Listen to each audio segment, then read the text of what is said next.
What's up, guys? This is Fantasia here with part 2 of the Allegro game programming tutorial series. In the previous video we covered the installation of Dev C++ integrated development environment and the Allegro programming library itself.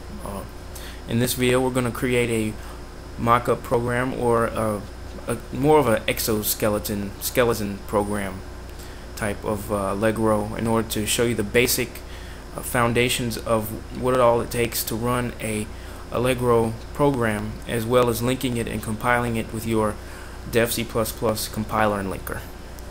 So without further ado, let's get started. Open up Dev C++ if you haven't opened that up yet. Gotten started, and here you will see the basic Dev C++ interface. We have the controls up here as usual. We have the project output box with the classes and the debugger, which I personally don't tend to use a lot. So what we're going to go ahead and do is create a new project. We're going to start with an empty project. And then we're going to name the project Allegro tutorial. Okay, name it in C++, then okay.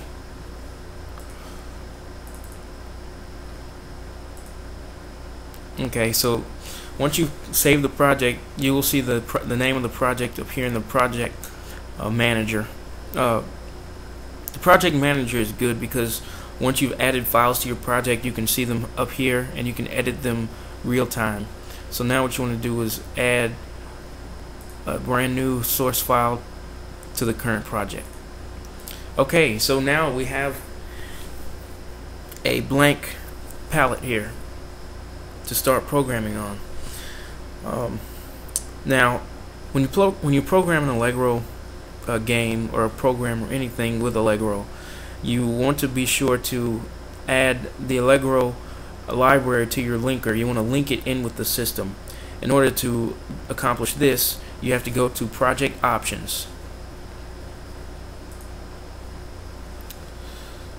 Parameters, and then over here in the linker window you add library or project, and then you go to your Dev C++ folder. Go into bin. I'm sorry, not bin, lib, and then libaleg.a. Then you open that, and once you open it, it will be in the linker box, and that is to indicate that it will be linked in with your program. If you don't do that, you will get a linker error. I'm sorry, a compile error, because it will not recognize the Allegro functions. So what I'm going to do is I'm going to go ahead and write the program line by line, and I'm going to tell you what the functions in effect what they do. So first off, if you're pretty experienced with C++, you know that in order to run a library you have to include its header file. So this is Allegro's header file, allegro.h. You always make sure you include that. And now the main function.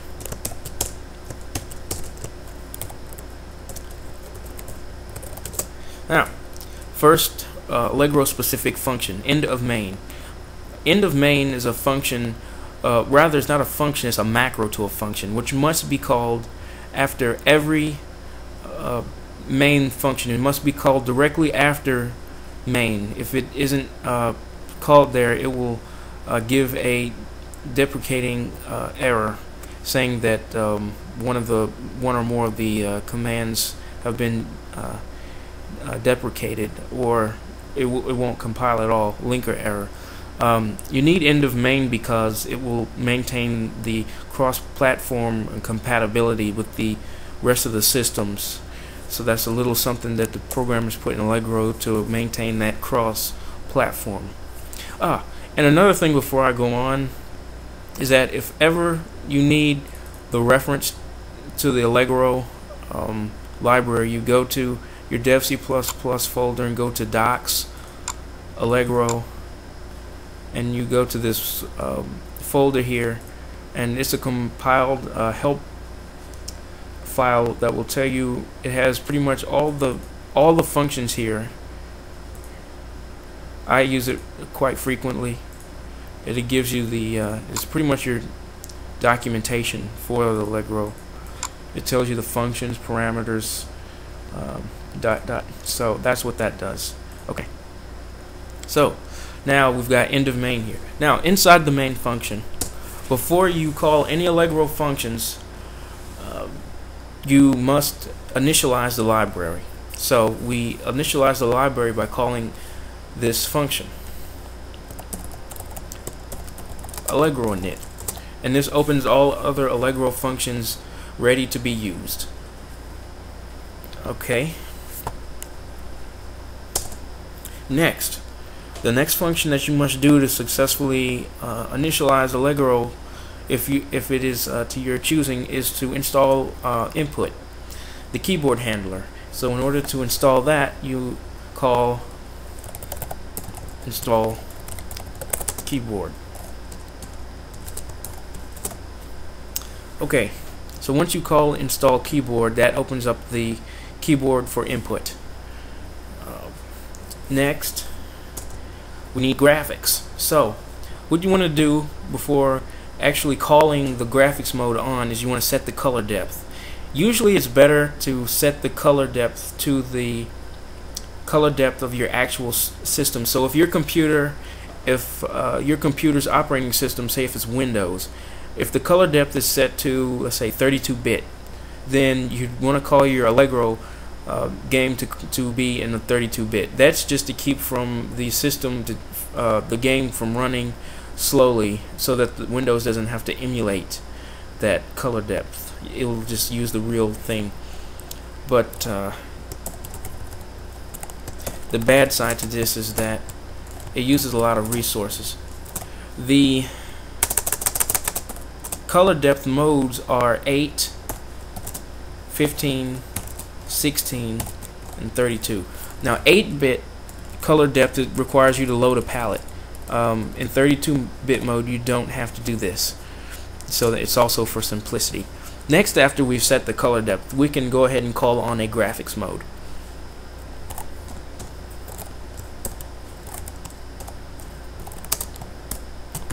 So set GFX mode actually turns the Allegro graphics system on. The parameters are the graphics driver